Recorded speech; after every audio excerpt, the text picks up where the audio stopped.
अस्तित्व का जीवंत प्रतीक। ऑस्ट्रेलिया में एक व्यक्ति एक ही समय में दो स्थानों पर देखा गया और एक नहीं अनेक बार देखा गया। इस बात की वैज्ञानिक पुष्टि भी हो गई थी। घटना सन 1937 की है। वसंत के मौसम की बात है। लुइस रोजर्स नाम का एक व्यक्ति एक ही समय में दो स्थानों पर पाया गया, जबकि दूसरा स्थान पहले से 500 मील दूर था। इस रहस्य के कारण वहां तरह तरह की अफवाहें फैली हुई थीं। ऐसा माना जाने लगा कि यह रहस्यमय व्यक्ति दूसरी दुनिया के अस्तित्व का जीवंत प्रतीक है। इस रहस्य की परतों को खोलने के लिए अनेक वैज्ञानिक, परामनोविद, डॉक्टर और पुलिस तक ने रोजर्स की कड़ी जांच पड़ताल की। अनेक बार उनका पीछा किया और निगरानी में रखा गया, उसके एक एक संपर्क का पता लगाया गया। एक दिन रोजर्स अपने कमरे में कड़े पहरे में बैठा था कि एक खोजकर्ता का फोन आया और उसने बताया कि सिडनी में हूबहू रोजर्स ही सड़कों पर घूमता हुआ पाया गया। उस समय विशेषज्ञ भी इस गुत्थी को नहीं सुलझा पाए। लुइस रोजर्स 1931 में इंग्लैंड से ऑस्ट्रेलिया आया था। 30 वर्षीय आकर्षक व्यक्तित्व वाला ये युवा मेलबोर्न में एक लोकदर्शी के रूप में स्थापित हो गया। रोजर्स उन वृद्ध महिलाओं में अधिक लोकप्रिय हो गया जो अपने मृत पति अथवा किसी परिजन की वापसी चाहती थी। रोजर्स किसी मृत व्यक्ति से मिलवाने के लिए संबंधियों से शुल्क लिया करता था। अधिकांश लोगों में अफवाहें फैली हुई थी कि उसके पास कोई जादुई हवा है। पूछने पर वह उत्तर देता था कि मैं आत्माओं की कद्र करता हूं। जहां वे मुझे बुलाती हैं, मुझे वहां जाना ही होता है।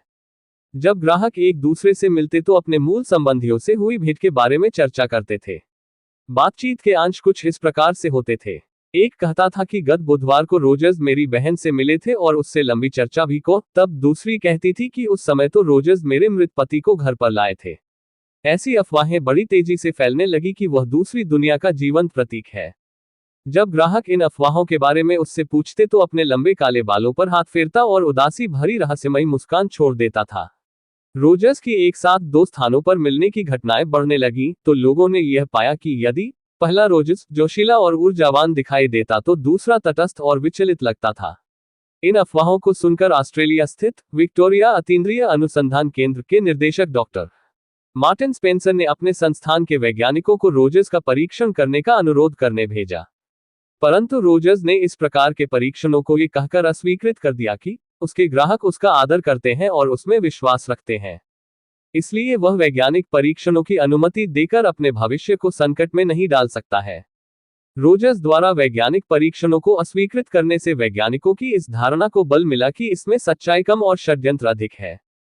पुलिस भी उस समय अधिक सक्रिय हो गई कि शायद कोई गोपनीय युक्ति अपनाई गई हो। डॉक्टर स्पेंसर ने कुछ समय बाद रोजर्स को वैज्ञानिक परीक्षणों के लिए राजी कर ही लिया। परीक्षणों का आरंभ अप्रैल 1937 से हुआ और यह भी तय हुआ कि रोजर्स 3 सप्ताह तक मेलबोर्न नहीं छोड़ेगा। डॉक्टर स्पेंसर ने रोजर्स की हर गतिविधि पर दृष्टि रखना आरंभ किया। परीक्षण आरंभ करने के 3 दिन बाद अप्रैल में सिडनी के एक जांचकर्ता ने फोन किया कि लुइस रोजर्स नामक एक व्यक्ति सिडनी के एक होटल में ठहरा हुआ है। जैसे ही जांचकर्ता ने होटल के उस कमरे का दरवाजा खटखटाया, वैसे ही उसमें से एक आकर्षक व्यक्ति ने द्वार खोला और तपाक से उत्तर दिया, हाँ, मैं लुइस रोजर्स हूं और अभी अभी मेलबोर्न से आया हूं। उत्तर सुनकर जांचकर्ता एकदम विस्मित हो गया और उसने तुरंत डॉक्टर स्पेंसर को फोन किया कि रोजर्स तो यहाँ है, जबकि स्पेंसर का कहना था कि रोजर्स तो मेरे साथ खाना खा रहा है। डॉक्टर स्पेंसर जानते थे कि एक जैसे चेहरे वाले दो व्यक्ति ऐसा छलावा कर सकते हैं। यह आशंका उन्होंने रोजर्स के सामने व्यक्त की तो रोजर्स ने उत्तर दिया कि मैं इन सब बातों से थक गया हूं।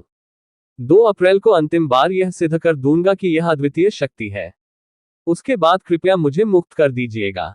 12 अप्रैल को रोजर्स को कड़े पहरे में डॉक्टर स्पेंसर के कार्यालय में लाया गया।